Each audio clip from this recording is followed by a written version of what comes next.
संत रविदास की महानता। संत रविदास अपने समय में महान संत होते हुए भी एक आम आदमी की तरह अपने जीवन का निर्वाह करते थे। कई बड़े राजा और रानियां उनके अनुयायी थे। साथ ही बड़े श्रेष्ठ और समृद्ध लोग भी उन्हें गुरु के रूप में आदर प्रदान करते थे।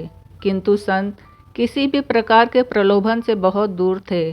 कहा जाता है ईश्वर भी उनकी परीक्षा लेना चाहते थे और एक दर्शन शास्त्री एक पत्थर लेके उनके पास आए और रविदास से कहा, यह पारस पत्थर है जो किसी भी लोहे को सोना बना सकता है। इसे अपने पास रख लो, जिससे तुम्हारे सारे दुख दारिद्र्य दूर हो जाएंगे।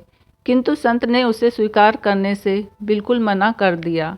जब दर्शन शास्त्री को लगा कि संत किसी भी प्रकार से मानने वाले नहीं है, तो उन्होंने एक अनुरोध किया कि इस पत्थर को मेरी धरोहर समझकर कुछ समय के लिए अपने पास रख ले। मैं जब लौटूंगा तो अपनी धरोहर आपसे ले लूँगा।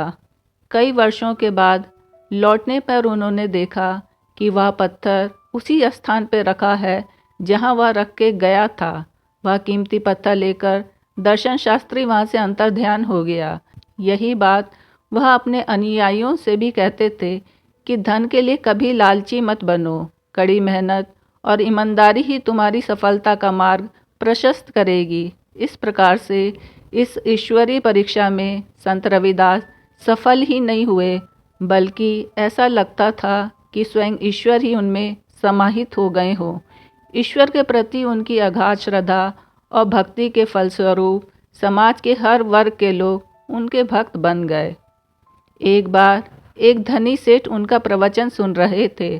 उन्होंने प्रवचन समाप्त होने के उपरांत अपने मिट्टी के बर्तन से सबको प्रसाद के रूप में पानी दिया। सेठ ने उसे गंदा पानी समझकर फेंक दिया, जिसका कुछ पानी उनके कपड़ों पे गिर गया। घर पहुंचने पे उन्होंने वह कपड़े उतार के एक गरीब कुष्ठ रोगी को दे दिए। उस रोगी ने कपड़े पहन लिए। कपड़े पहनते ही वह कुछ आराम महसूस करने लगा। उसके कुष्ठ के घाव भी धीरे धीरे भरने लगे।